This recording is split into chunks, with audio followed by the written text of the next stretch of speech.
दोस्तों, winners education point में आपका बहुत बहुत स्वागत है। दोस्तों, आज के इस वीडियो में हम चर्चा करेंगे अपने एमपीपीएससी इंटरव्यू स्पेशल सीरीज़ में। दोस्तों, आज के इस वीडियो में हम एमपीपीएससी के जो स्टूडेंट सेलेक्ट हो जाते हैं उनको जो है कौन सा फॉर्म भरना पड़ता है, कैसे फॉर्म भरना पड़ता है, उस फॉर्म में कौन कौन सी चीज़ें होती हैं, ये मैं आप लोगों के लिए बताऊंगी। सबसे पहले दोस्तों हम देखते हैं कि इंटरव्यू का जो पहला, इसमें देखिए दोस्तों, आपको 3 फॉर्म भरने रहते हैं सबसे पहले।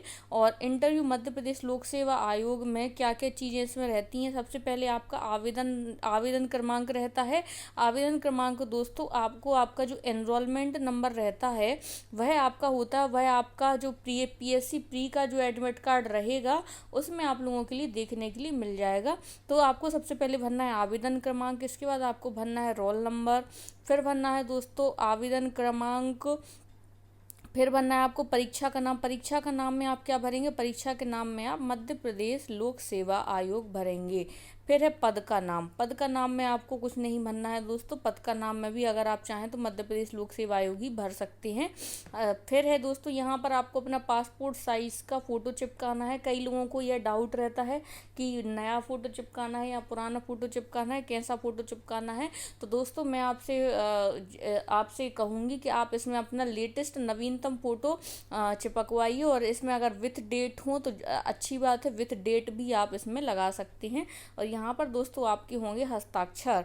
फिर दोस्तों अब इसमें चेतावनी क्या क्या दी गई है, चेतावनी मैं आप लोगों के लिए पढ़ के बताती हूँ, क्योंकि ये बहुत ज़रूरी रहते हैं इसके इंस्ट्रक्शन, जो कि आपको एग्ज़ाम में मददगार रहते हैं।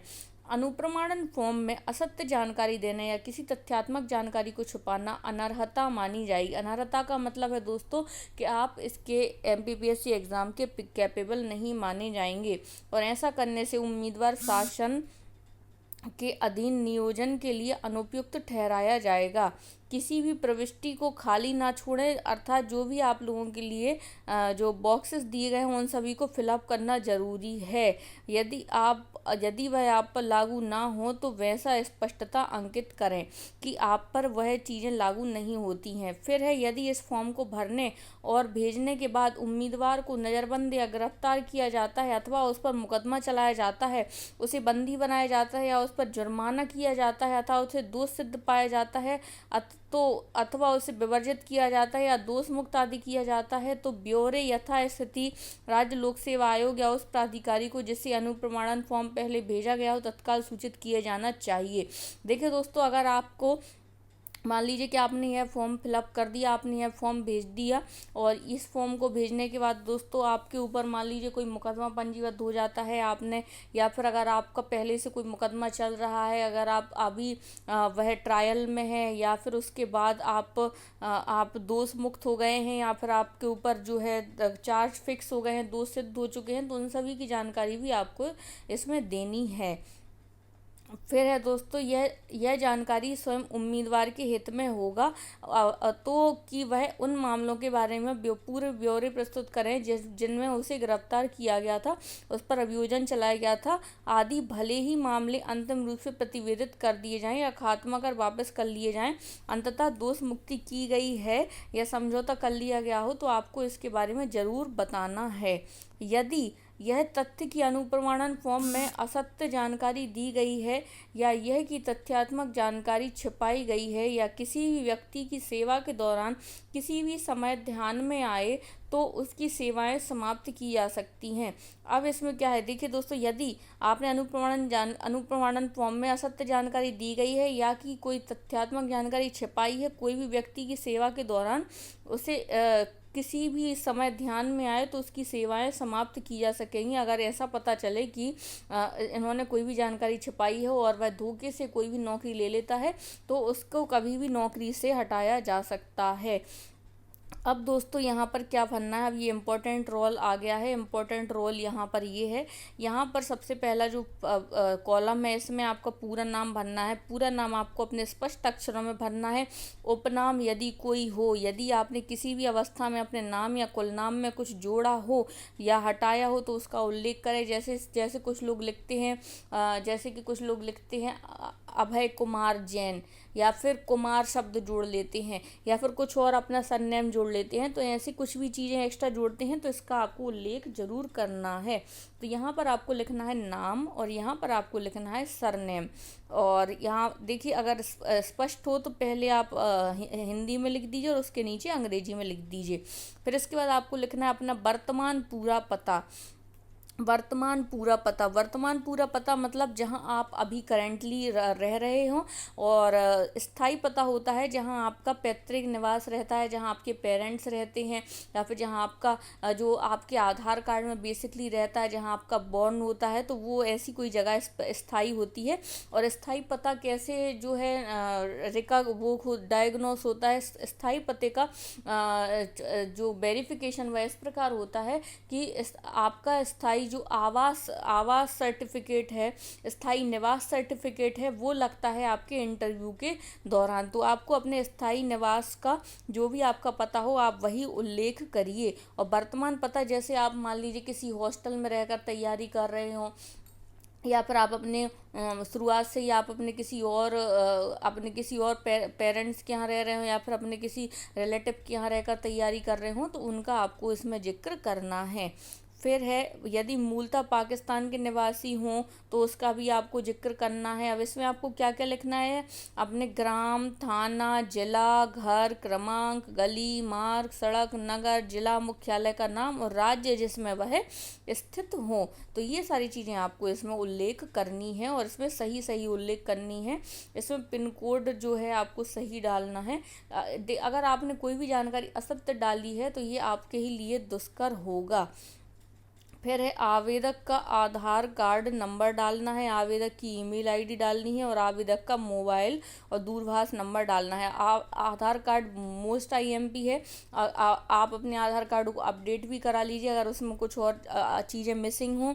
इसके बाद आपको अपनी ईमेल आईडी पता होनी चाहिए। ये सारी जानकारी आपको अपने साथ लिख कर ले जानी पड़ेंगी वहाँ, ताकि आप भूल ना जाएं, क्योंकि वेरिफिकेशन के दौरान पुनः आपसे यही सारी चीज़ें पूछी जाएंगी। फिर आपको अपने मोबाइल या दूरभाष नंबर देना है। तो आप इसमें 2 मोबाइल नंबर दे सकते हैं, एक आप अपने स्वयं का दे सकते हैं या फिर एक आप अपने पेरेंट्स का दे सकते हैं, या फिर दोनों ही नंबर आप खुद के दे सकते हैं। फिर है दोस्तों, निवास अवधियों सहित उन स्थानों का ब्यौरा जहां आप पिछले 5 वर्षों के दौरान या 1 वर्ष से अधिक समय तक रहे हों। यदि आप विदेश जिसमें पाकिस्तान भी शामिल है में रहे हों तो उन स्थान का ब्यौरा दिया जाना चाहिए जहां आप 21 वर्ष की आयु के बाद 1 वर्ष से अधिक रहे हों। तो यहाँ पर दोस्तों क्या होता है, मैं आप लोगों के लिए एक इम्पॉर्टेंट बात बताती हूँ। यहाँ पर कई सारे स्टूडेंट्स क्या करते हैं, जो 21 वर्ष से अधिक समय तक, ऐसी आप कई जगहों पर, जैसे मान लीजिए किसी स्टूडेंट की आयु 30 साल हो, कुछ समय वो मान लीजिए भोपाल में रहा हो, कुछ समय वो इंदौर में रहा हो, तो यहाँ पर आप जो है कम से कम, मैंने कई सारे स्टूडेंट्स को देखा है जो 8 से 10 प्लेस यहाँ पर डाल देते हैं। अब उन 8 से 10 प्लेस जो भी स्टूडेंट डालेगा उसको खुद को इतना नुकसान होता है, उसको खुद को नुकसान इसीलिए होता है क्योंकि उसके बाद दोस्तों आप जो भी यहाँ पर प्लेस डालेंगे उन सभी प्लेसेस से आपका पुलिस वेरिफिकेशन होगा, और आप जितने ज़्यादा प्लेस डालेंगे तो उतनी ही जगहों से आपका पुलिस वेरिफिकेशन होगा और उतनी ही जगह से आपकी ज्वाइनिंग में डिले हो जाएगा, और आपकी ज्वाइनिंग लगभग इतने सारे प्लेस डालने पर कम से कम 8 महीने डिले हो जाएगी। तो मैं आपको सजेशन ये दूंगी कि कोई भी ऐसी 1 या 2 जगह ही डालें जहां आप स्थायी तौर पर रहे हो। जैसे आप अपना स्थायी पता इसमें डाल सकते हैं, या फिर आप अपना इसमें वर्तमान पता डाल सकते हैं। मतलब आप ये नाम करें कि आप कम से कम 10 से 15 जगह पर रहे हो, तो आप यहाँ पर 15 स्थानों का जिक्र कर दें कि 1 साल यहाँ रहे, फिर 1 साल यहाँ रहे। तो कम से कम 1 या 2 जगह ही ऐसी डालें जहाँ आप 21 वर्ष के बाद रहे हों, तो ताकि आपका पुलिस वेरिफिकेशन और ज्वाइनिंग में ज़्यादा टाइम ना लगे। फिर है दोस्तों, यहाँ पर आपको अपने पिता तथा माता का विवरण देना है। पूरा नाम देना है, अपने पिता पेरेंट्स का पूरा नाम देना है, उपनाम देना है। जैसे मान लीजिए मेरे पिताजी का नाम अभय कुमार जैन है, तो मैं यहाँ पर डालूंगी श्री अभय कुमार जैन, और उपनाम में श्री अभय कुमार डाल दूंगी और यहाँ पर जैन डाल दूंगी। वर्तमान डाक पता, मतलब पिताजी अगर स्वर्गवास हो गया हो तो पिछला पता दीजिए। वर्तमान डाक पता मतलब पता जहाँ पर पिताजी अभी वर्तमान में रह रहे हों, पेरेंट्स का स्थायी, पेरेंट्स वर्तमान में रह रहे हों तो वहाँ का एड्रेस डालना है, ग्राम, शहर, जिला, राज्य और पिन कोड। फिर डालना है घर का स्थायी पता। घर का स्थायी पता मतलब जो पेरेंट्स का जिसमें आधार कार्ड हो, वोटर आईडी में जो एड्रेस हो वो डालना है। फिर व्यवसाय आपके पिताजी क्या करते हैं, शासकीय, अर्धशासकीय, प्राइवेट, तो यहाँ पर आप जो भी हो उसका उल्लेख कर सकते हैं। फिर यदि किसी सेवा में हो तो उनका पद नाम तथा कार्यालय का पता दीजिए। जैसे मान लीजिए यहाँ आपने लगाया शासकीय या अशासकीय, तो ये सेवा में हो गया, तो यहाँ पर इसमें आपको लिखना है कि कौन से पद पर हैं, धारित पद का नाम। जैसे मान लीजिए कि आपके पिताजी सब इंस्पेक्टर हैं, तो यहाँ पर आप लिखेंगे सब इंस्पेक्टर। विभाग का नाम क्या लिखेंगे, विभाग का नाम लिखेंगे पुलिस विभाग। फिर आप विभाग का पता लिखेंगे, विभाग का पता आप कुछ नहीं लिखेंगे, बस पुलिस विभाग ही लिख देंगे इसमें। मतलब नहीं, विभाग का पता मतलब आप कहाँ पर रिसेंटली कार्य कर रहे हैं। जैसे मान लीजिए कि मैं अभी रिसेंटली विदिशा में पोस्टेड हूँ, तो मैं यहाँ पर डालूंगी कि सब इंस्पेक्टर एट विदिशा, यहाँ पर मैं विदिशा में हूँ। फिर विभाग का संपर्क नंबर, मतलब यहाँ पर आप किसी अपने कंट्रोल का नंबर दे सकते हैं या फिर आप किसी एक उसका नंबर दे सकते हैं जहाँ आपके विभाग से आपके बारे में वेरिफिकेशन हो सके। तो विभाग में किसी का आप फ़ोन नंबर, आपके कोई बॉस हो या फिर इनका आप फ़ोन नंबर डाल सकते हैं।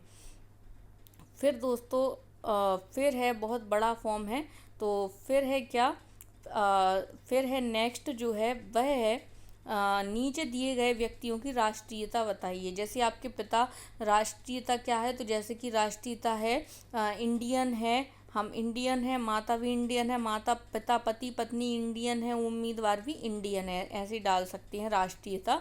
राष्ट्रीयता में या इंडियन या फिर जहाँ की भी आप जिस देश के निवासी हैं वहाँ आपकी राष्ट्रीयता क्या होती है।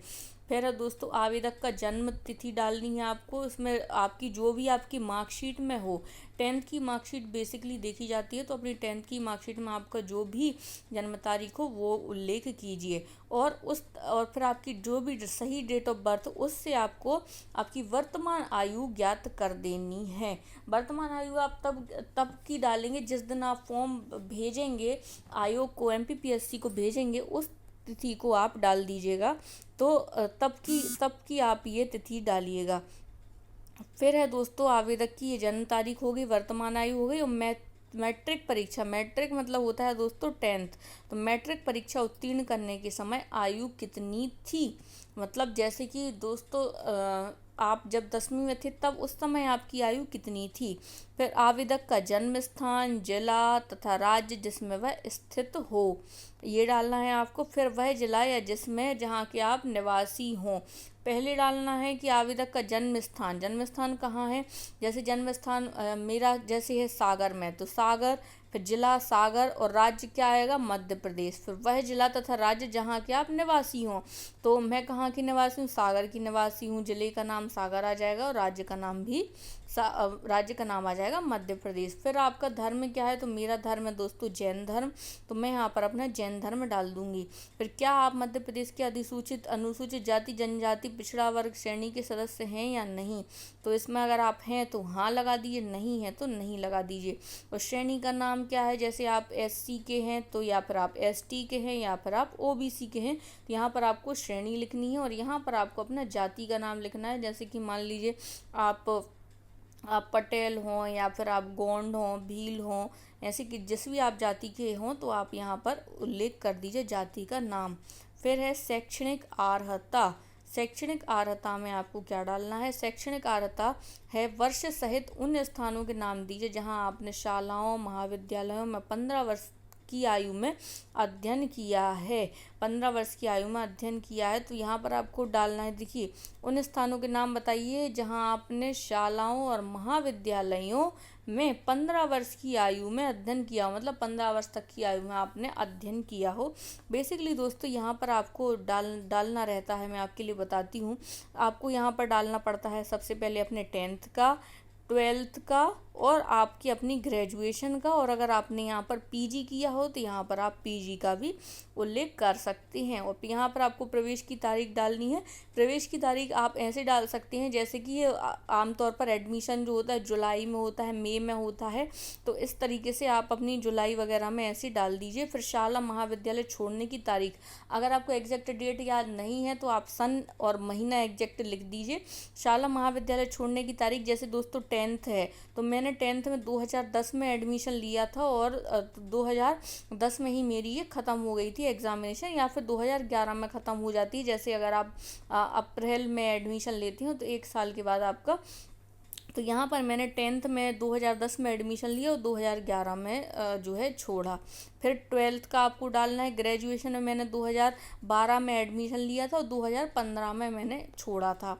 फिर ऐसे ही पीजी में 2016 में एडमिशन लिया, 2017 में छोड़ा। फिर आपको आपका क्या डालना है, फिर आपको उत्तीर्ण परीक्षा का नाम डालना है। जैसे आप यहाँ पर 10th लिखेंगे, फिर यहाँ पर आप 12th लिखेंगे, यहाँ पर आप ग्रेजुएशन लिखेंगे, तो उत्तीर्ण परीक्षा का नाम क्या है। जैसे 10वीं को क्या कहते हैं, उच्चतम, जैसे उच्चतर कहते हैं 12th को, वैसे ही अब इसमें लिखना है प्रमाण पत्र, अंक सूची और रोल नंबर। इसमें आपको अपना रोल नंबर बताना है, उत्तीर्ण परीक्षा का नाम, और यहाँ पर आपको अपना अंक सूची नंबर या फिर रोल नंबर बताना है। ये इतनी चीज़ें दोस्तों आपके लिए बतानी है। दोस्तों वीडियो काफ़ी लंबा हो रहा है, इसके बाद अभी और भी ये फॉर्म है जो फिलअप करना बाकी है। तो दोस्तों आज के इस वीडियो में इतना ही। इसका सेकंड पार्ट लेकर मैं बहुत जल्दी आपके सामने उपस्थित होंगी। अगर ये वीडियो आपको पसंद आ रहा हो तो प्लीज़ लाइक, शेयर और सब्सक्राइब ज़रूर कर दीजिए। Thank you for watching. अगर आप चाहते हैं और अगर इस वीडियो को 1000 से अधिक लाइक मिलते हैं, 1000 से अधिक ये वीडियो व्यूज़ क्रॉस करता है, तो मैं आपके लिए इसका फ्री PDF निःशुल्क टेलीग्राम चैनल पर भी डाल दूंगी। Thank you for watching friends.